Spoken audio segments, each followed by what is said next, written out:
উর্দিবিহীন police কেন বলছেন? উর্দিবিহীন তৃণমূল ও police আর কোনো প্রমাণ আছে? ৮,০০০ স্কুল বন্ধ হয়ে গেছে, মাধ্যমিক পরীক্ষার্থী কমে গেছে, মিড ডে মিল থেকে পিএইচডি পর্যন্ত সর্বস্তরে শিক্ষার দুর্নীতি হচ্ছে। আপিক পুলিশ যারা আছে, সিভিক পুলিশের ড্রেস পরে তৃণমূল কর্মীরা চার দিয়ে ঘুরে বেড়াচ্ছে, তোলা তুলছে। পুরুষ পুলিশ মহিলা ছাত্রী কমরেডদের গায়ে হাত তুলেছে, যেটা সভ্য সংস্কৃতির দেশে এই বর্বরচিত আক্রমণ কখনোই কাঙ্ক্ষিত নয়। অবশ্যই প্রশাসন আতঙ্কিত হচ্ছে। প্রশাসন তো এখন এসএফআইয়ের নাম দেখলেই আতঙ্কিত হচ্ছে এবং উপর থেকে ইনস্ট্রাকশন আছে। আমরা দেখলাম যে শেষে আপনারা যে করুণাময়ী মোড়ে দাঁড়িয়েছিলেন পদ অবরোধ করে, উর্দিবিহীন পুলিশ টানতে টানতে আপনাদের কর্মী সমর্থকদের প্রিজন ভ্যানে। উর্দিবিহীন পুলিশ কেন বলছেন? উর্দিবিহীন তৃণমূল ও পুলিশ আর কোনো প্রমাণ আছে? এই রাজ্যে এরকম বহু ঘটনা ঘটেছে। পুলিশের পোশাক পরে তৃণমূল বাহিনী, এই সিভিক পুলিশ যারা আছে, সিভিক পুলিশের ড্রেস পরে তৃণমূল কর্মীরা চার দিয়ে ঘুরে বেড়াচ্ছে, তোলা তুলছে। তো ফলে এটা পুলিশ না তৃণমূল সেটা কোনো বোঝা যাচ্ছে না। তো আমাদের মনে হচ্ছে এটা তৃণমূল। পুলিশ তার কাজে ব্যর্থ, সেই কারণে তৃণমূলকে লেলিয়ে দিয়েছে। একাধিক কর্মীরা আহত হয়েছেন, তাদেরকে প্রিজন ভ্যানের ভেতরে নিয়ে গিয়েও মারধর করা হয়েছে। পরবর্তী পদক্ষেপ কী হয়? আমরা সবটা খতিয়ে দেখছি।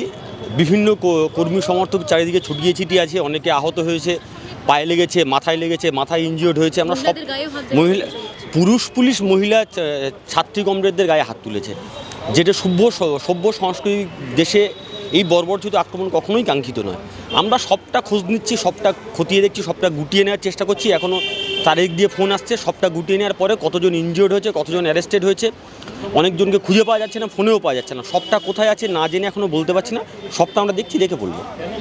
যে আমরা শুনলাম পুলিশের মুখ থেকে যে আপনাদের যে কর্মীরা ছিলেন তারা প্রথম ব্যারিকেড ভেঙে ওপরে ওঠার চেষ্টা করেছে, তার জন্য তারা লাঠিচার্জ করতে বাধ্য হয়েছে, এমনটা বলছেন। প্রথম কথা হচ্ছে, আমরা ব্যারিকেড ভাঙতে যাবোই কেন? আমরা তো সুস্থ, আমাদের হাতে লাঠি ছিল না, বোমা ছিল না, পিস্তল ছিল না, হাতে কিছু মার্কশিট ছিল। শিক্ষামন্ত্রীকে বলেছি, আপনি বাংলার শিক্ষা ব্যবস্থা যদি 100-র মধ্যে পরীক্ষা হয় না, আপনি 100-তে 0 পেয়েছেন।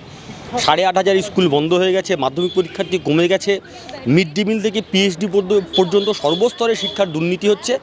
আপনি এই পদে বসে থাকার যোগ্যতা আপনার নেই। আপনি আমাদের কথা শুনুন, কথা বলুন আমাদের সঙ্গে। আমরা তো কথা বলতে এসেছিলাম, হঠাৎ পুলিশ ব্যারিকেড করলো কেন? যে পুলিশ অনুব্রত মণ্ডলের টাকা গ্রিন করিডোর করে কলকাতাতে নিয়ে আসে, যে পুলিশ অভিষেক ব্যানার্জির কয়লা পাচারের টাকা গ্রিন করিডোর করে কলকাতাতে নিয়ে আসে, সেই পুলিশ হঠাৎ করে ছাত্রদের আটকানোর জন্য তৎপর কেন? এটা করা যেত না? 5 জন ছাত্র প্রতিনিধিকে নিয়ে প্রাপ্ত প্রশাসনের কথা বলতে, উনি কথা বললেন না কেন? অবশ্যই প্রশাসন আতঙ্কিত হচ্ছে। প্রশাসন তো এখন এসএফআইয়ের নাম দেখলেই আতঙ্কিত হচ্ছে এবং উপর থেকে ইনস্ট্রাকশন আছে, উপর থেকে নির্দেশ আছে, এসএফআইকে রাস্তায় দেখলে তুলতে হবে। তার জন্য মহিলা কর্মীদের গায়ে হাত দেওয়ার হলেও হাত দিতে হবে, মারধর করলেও মারধর করতে হবে। আপনাদের মাধ্যমে আমরা ভিডিওতে দেখছি, ছাত্রী কমরেড বারবার করে বলছে মারবেন না, মারবেন না। আমাদের এসএফআই জেনারেল সেক্রেটারি আক্রান্ত হয়েছে, পায়ে লেগেছে, পায়ে চোট হয়েছে। হ্যাঁ, তো ফলে এটি কী? আমরা এর শেষ দেখে ছাড়বো। শিক্ষামন্ত্রী, আজকের শিক্ষামন্ত্রী আছেন, সবসময় উনি শিক্ষামন্ত্রী থাকবেন না। ফলে হয়তো এই রায়, এই আদালত হয়তো এখন ওনাদের পক্ষে যাচ্ছেন, পুলিশ ওনাদের পক্ষে যাচ্ছেন, কিন্তু জনগণের আদালতে যেদিন বিচার হবে সেদিন জনগণই শেষ কথা বলবে। জনগণের আদালতে বিচার হবে তৃণমূলের। সোশ্যাল মিডিয়াতে কদিন ধরে দেখছি একটা শিক্ষক দেখা যাচ্ছে যে কাঁদছে, ছাত্র নেই স্কুলে, কি বলবেন? এইটা তো আমাদের এসএফআই তো এটাই দাবি ছিল, গোটা পশ্চিমবঙ্গের শিক্ষার বেহাল দশা। 8,500 স্কুলে উঠে যাচ্ছে, বন্ধ হয়ে যাচ্ছে। সরকার বলছে 2টো স্কুলকে একসঙ্গে জয়েন করে দেবে। স্কুলে কোথাও ছাত্র আছে, শিক্ষক নেই, কোথাও শিক্ষক আছে, ছাত্র নেই। একটা স্কুলে একজন শিক্ষক, তিনিই ঘন্টা বানান, তিনিই দরজা খোলেন, তিনিই হেডমাস্টার, তিনিই সব। তো ফলে আমরা তো চাই পশ্চিমবঙ্গের শিক্ষা ব্যবস্থা বেঁচে থাকুক। প্রতি বছর মাধ্যমিক পরীক্ষাতে যেভাবে কমে যাচ্ছে, আমরা তো বারবার করে বলছি যে এটা একটা খারাপ দিকে আমাদের রাজ্যকে নিয়ে যাওয়া হচ্ছে। অবিলম্বে আপনি শিক্ষামন্ত্রী হিসাবে আপনার দায়িত্ব, আপনার কর্তব্য, এই বিষয়ে আপনি ইন্টারফারেন্স করুন। আমরা তো সেই নিয়েই কথা বলতে এসেছিলাম।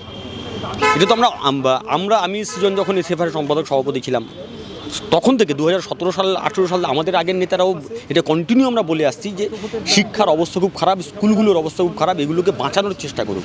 আরে আপনি তৃণমূল করেন কি সিপিএম করে কি বিজেপি করে কি কংগ্রেস করে, রাজনীতি করা সারা বছরও সুযোগ থাকবে, কিন্তু যদি শিক্ষা ব্যবস্থা ভেঙে যায়, একটা জেনারেশন যদি শেষ হয়ে যায়, আপনি এই জেনারেশনকে বাঁচাতে পারবেন না। তাই জেনারেশন বাঁচানোর লড়াই আমরা সেই কারণেই বলতে এসেছি। আমরা আবেদন করতে এসেছিলাম, উনি আমাদের আবেদন শোনেননি। ঠিক আছে, এর জবাব রাস্তাতেই দেওয়া হবে। বাংলা হাটের আরো খবর দেখতে নজর রাখুন। বাংলা খবর মানেই বাংলা হাট।